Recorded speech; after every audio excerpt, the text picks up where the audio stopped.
YouTube, JamieTheKid00 here, coming to you guys with Tournament Diary number 56. I'm playing a little bit more Mermail, and this video will be marking the end of my rebellion from the newfangled way of playing Mermail. I figured I needed a deck that I could build quickly for today's tournament, and I really didn't have much time because my dissertation is really coming down on me now. So I literally went, I have Mermail in my deck binder, pulled it all out and went, hang on, I'm not just going to play the same list again. I'm going to use something brewed from the Berlin lists, and of course tailor it to the way I want to play the deck a bit, but I wanted to shy away from my reliance on Megalo and my reliance on the Atlanteans, and actually see how the deck plays with a lot less Atlanteans. So this is kind of my shallow step away. It's not a huge step away from how I had been playing the deck, but it definitely learns a lot of lessons from the way the new deck is played. So I figured I'd actually show you guys what I used. I actually took first place today with this list.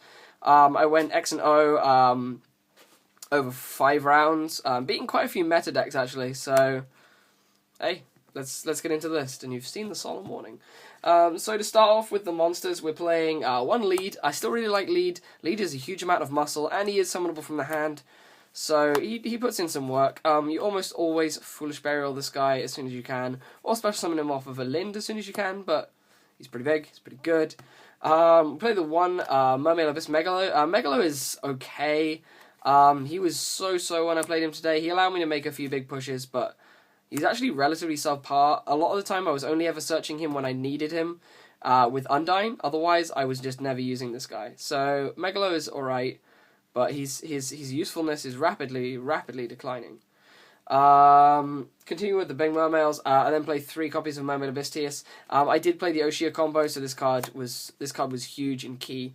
So they were pretty good. But those are the only big Mermails I play. I don't play any other big ones, which is actually a big change from me. I do miss having 3 Megalo, but at the same time, in the way you play this with less Atlanteans, I finally understand why they've cut the Megalo to 1. For the 3s, I played 3 copies of Lind. You still have to play the 3 Lind. Lind is ridiculous, especially for setting up your Pike Turge plays, so why not play triple Lind? Then, of course, we were talking about the Pike Turge plays. I played triple Mermail Viscund. Mermail Viscund is just, again, an absolutely ridiculous card that is probably going to see itself getting hit on the ban list because of the revelation of the new Pike Turge, because of the revelation of the Pike Turge play that I've been using for a while but has now reached huge popularity. So this is probably going to be the card that sees the hit because of that play. But these are becoming quickly the heart and soul of the deck, one of the really powerful ditches. So triple Gund. I'm then being a bit of a breakaway and testing 1 Mermail Abyssdine. Abyssdine is pretty cool because it lets you make level 3 plays a lot easier. And this is the Aqua Spirit variant as well, so I was playing Aqua Spirits. So I thought I really want to have a way to go into Engineer a little easier and Leviair a lot easier. And Abyssdine was that kind of way. And also Abyssdine is really nice when your Lind gets killed over and you don't want to expend a Gund. So you can just go special summon this, and then this will special summon back the Lind, and you now have an extra monster on the field. So it's kind of nice. It's kind of nice. So I just really like Dying. I've been having a lot of fun with it. And then the final 3 I played was the 1 Mermail Abyss Oshia for the stupid amount of combos you can make. This card was really dumb today. The amount of times where I opened the kind of Teus play was crazy. In fact, I want to put a few cards to one side just to show off a combo that I did earlier on. But I'll do this at the end of the deck profile. But there was I really prefer this combo to the Aqua Spirit version, the Aqua Spirit combo. So it's pretty crazy. So we're going to continue on with the level 4s now, but we'll get back to what I was doing before. Play 3 copies of Mermail Abyss Pike. Pike is part of the Pike Turge play. He's your searcher. He gets you set up to what you need. He searches out your Undyne, searches out your Guns to start off your combos. So 3 of this guy. 2 Mermail Abyss Turge. I bumped up to 2, copying the guys who've been playing 2. 2 was okay. 2 clogged a little bit. I never really needed the second. The second was cool because if you set up 1 in the grave, you had another one in the deck. Like, it was a bit more versatile, but I never really saw a massive advantage of having these. But 2 touch. It's a thing. It's a thing. And then for the Atlanteans, I played 1 Dragoons because I was playing the Undyne. You need it for the Undyne. Double Marksman. And then I couldn't go without playing Infantry, so I played 1 Infantry for the Undyne to ditch usually.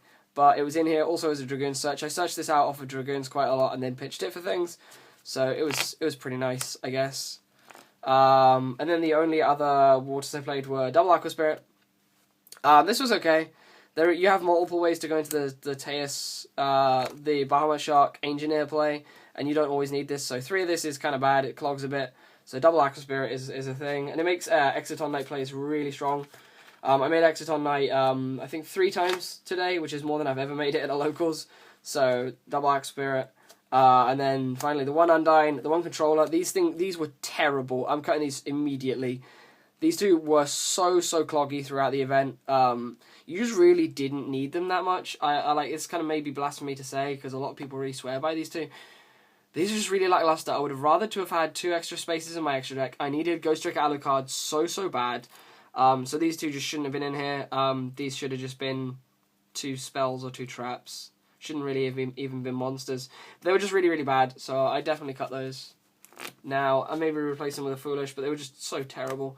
And then the one Tidal, because Tidal is dumb, and to be honest, gives this deck an absolutely unfair advantage.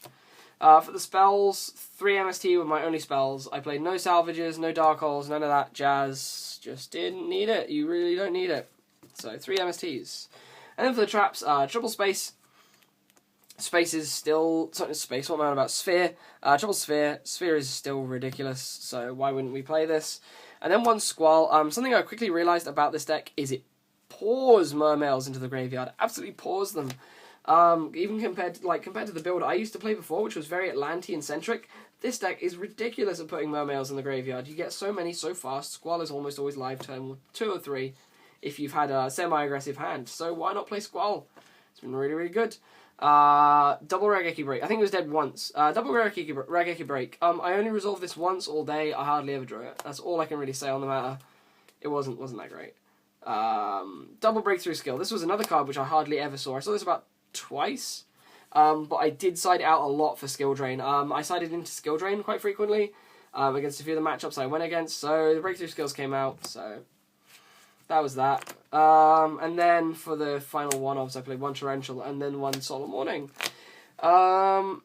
Just before we finish off the list, I'm actually going to go into this play I did, I think, which was kind of crazy.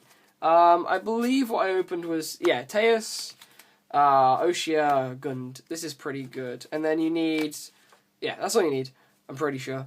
You go activate Teus, sending your Oshia to the grave. We'll put our grave over here. Teus' effect searches out like an Abyss Pike. You then summon your Pike. Pike's effect sends Gund. Gets your Oshia back, and then you search out a new Gund from your deck, if I can find where I put my Gunds.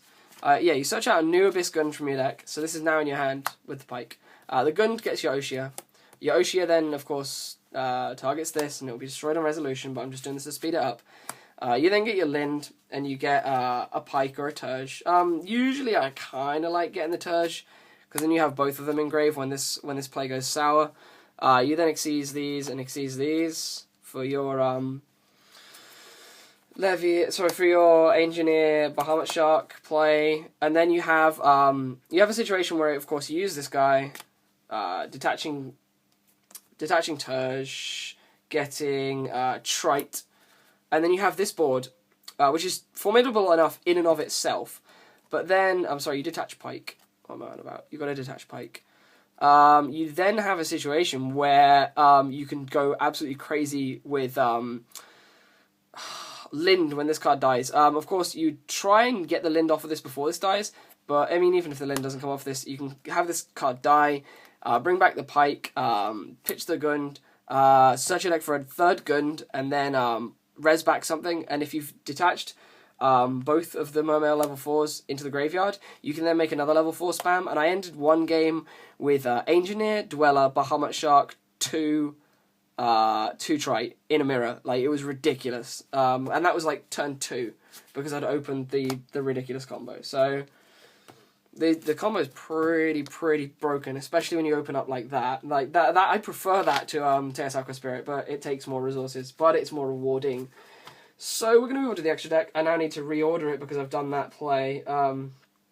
This'll do. Quickly. There we go. Right, for the extra deck. For my level 3s, well, rank 3s, Engineer. Engineer was super good for the combo. One Levier. I used this actually 2 or 3 times. It was really solid. I bring back Dragoons quite a lot, so I get Atlanteans added to my hand as problem solvers. So Levier was pretty good. Like the ability to go 2 level 3s and a level 4. Sorry, 2 level 3s. Make Levier, banish a card like your Dragoons for Aqua Spirit, and then special summon back that Dragoons with Levier, and then make a 4. It's pretty cool. Double Abyss Strike for the combos.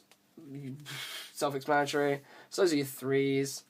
For the 4s, double Bahamut Shark. I have to give James this one back because I borrowed it off of him. Sorry, James. Bahamut Shark you will go into more often because you don't have very many big beaters in your extra deck, especially when you see my extra deck lineup. So double Bahamut I thought was a good idea, especially because it gives you access to these 2 if one of them dies. Because if one of these dies, you're locked out of your traits, except for the really hard way to make it, which I really wouldn't advise. I'm not going to go -2 to make a trait.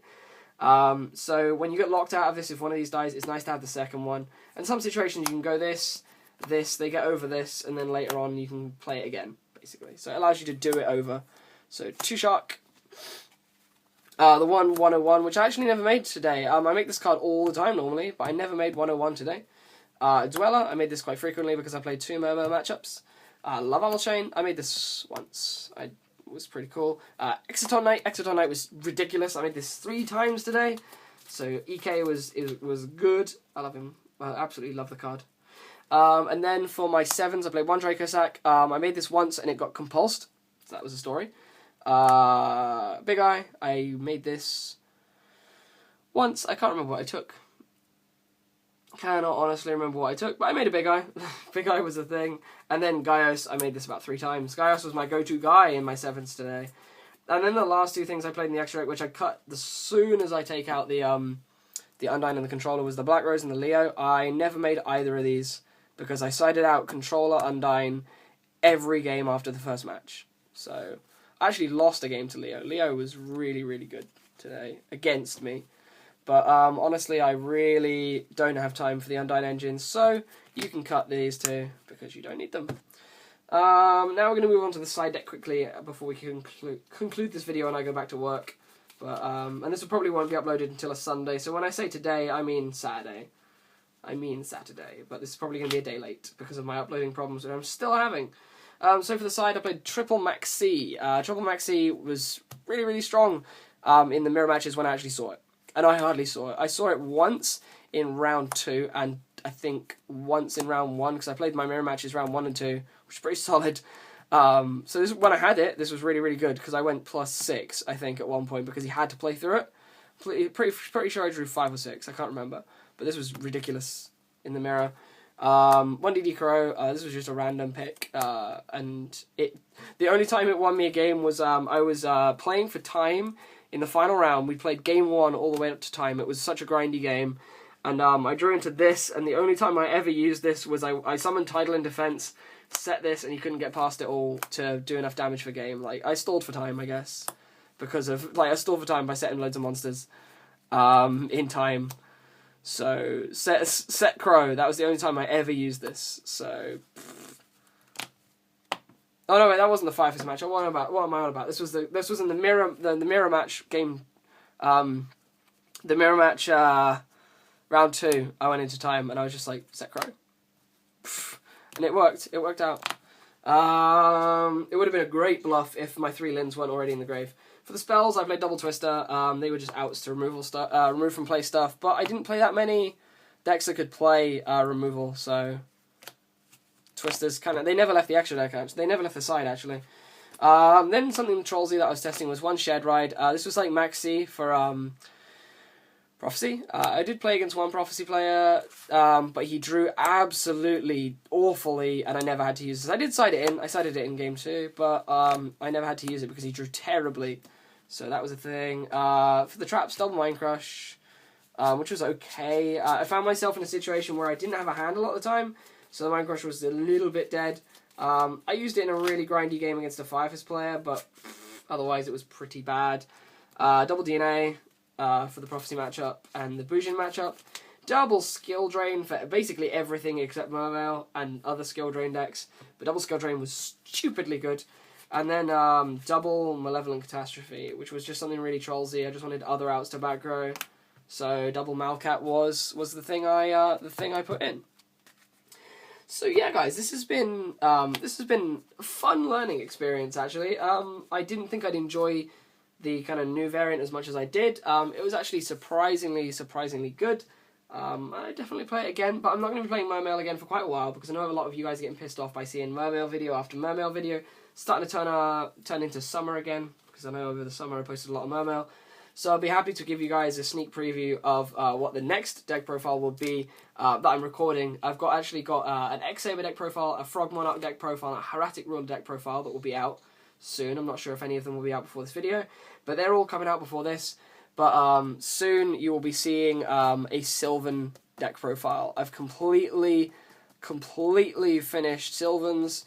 So you get to watch that pretty soon. So don't think this is the final deck, because this is literally what I built when I got home. But Sylvans are coming. I really enjoy playing this deck. It's definitely not massively consistent, but it's going to be a thing. And definitely in Primal Origin, this deck is going to be outrageous. So I hope you guys have enjoyed. This has been Jamie the Kid 00, and I'll see you guys next time with some more Yu-Gi-Oh! Related content. Peace out. Bye.